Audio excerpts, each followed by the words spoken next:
Hello বন্ধুরা, এই যে দেখো আমি আবার চলে এসেছি তোমাদের মধ্যে ছোট্ট একটা রেসিপি নিয়ে। আর আজ বানাবো পালং শাকের চচ্চড়া।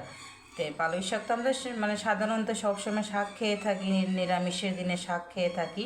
কিন্তু এই পালং শাকটা দিয়ে শুধু শাক বানানো যায় না, অন্য একটাও রেসিপি বানানো যায়, সেটা খুব সুস্বাদু হয়। তো চলো আজ দেখাবো তোমাদেরকে এটা দিয়ে কী বানানো যায়। এই যে এখানের মোটো মোটো ডাটাগুলো আমি নিয়ে নেব।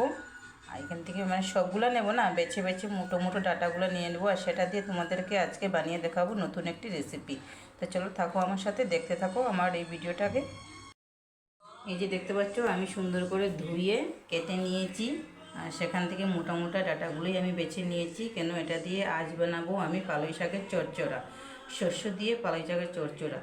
সবসময় তো আমরা শাক খেয়ে থাকি, তো আজ বানাবো পালং শাকের চচ্চড়া। এখান থেকে মোটো মোটো ডাটাগুলো বেছে নিয়েছিলাম, সুন্দর করে ধুয়ে কেটে নিয়েছি। আর এই যে দেখো আমি এখানে রেডি করে নিয়েছি। আর এটা বানানোর জন্য, চচ্চড়া বানানোর জন্য আমি এখানে নিয়েছি এই যে দেখো আলুটাও আমি ডাটার সার্চ করে কেটে নিয়েছি। দেখতে পাচ্ছ আমি বেশিটা নেইনি, একটু নিয়েছি, এখানে একটা আলুই নিয়েছি আর ডাটার সার্চ করে কেটে নিয়েছি। আর এই যে সঙ্গে আছে টমেটো, আর এখানে আছে ধনিয়া পাতা, এগুলো আমার লাগবে ডাটা চচ্চড়া বানাতে।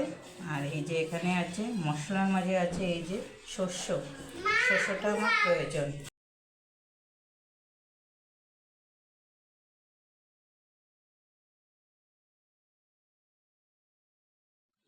এই যে দেখো আমি কড়াই বসিয়ে এখানে পাঁচফোড়ন দিয়ে দিয়েছি, অনেকটা গরম হয়ে গেছে, পাঁচফোড়নটাও প্রায় ভাজা হয়ে গেছে।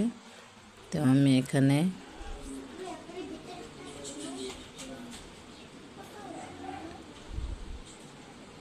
দিয়ে দেব এই যে কেটে রাখা পালং শাকগুলো দিয়ে দেব এখানে। আর দেব আলু, ওই যে আলুটাও দিয়ে দিয়েছি এখানে। একটু লাড়িয়ে চাড়িয়ে আমি ঢাকা দিয়ে রাখবো সেদ্ধ হওয়ার জন্য। এই যে দেখো ঢাকাটাকে আমি খুলে দিচ্ছি। এই যে দেখো অনেকটা সিদ্ধ হয়ে এসেছে, একটু লাড়িয়ে চাড়িয়ে দেখে নেব আমি যে। তো এখানে ঢাকা দিয়ে রেখেছিলাম 2-4 মিনিট, এখন ভালোভাবে সিদ্ধটা হয়ে গেছে। যে দেখো এখানে আমি এখন দিয়ে দেব এই যে তোমার মশলাগুলো এখানে দিয়ে দেব। এই যে মরিচের গুঁড়ো, লবণ, হলুদ, জিরে গুঁড়ো আমি দিয়ে দেব।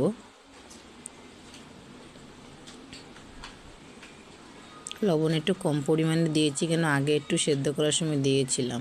তো ভালোভাবে নাড়িয়ে চেড়ে আমি কষিয়ে নেব, একটু ভাজিয়ে নেব আর কি সুন্দর করে। এই যে দেখো আমার সুন্দর করে সবজিটা কষানো হয়ে গেছে।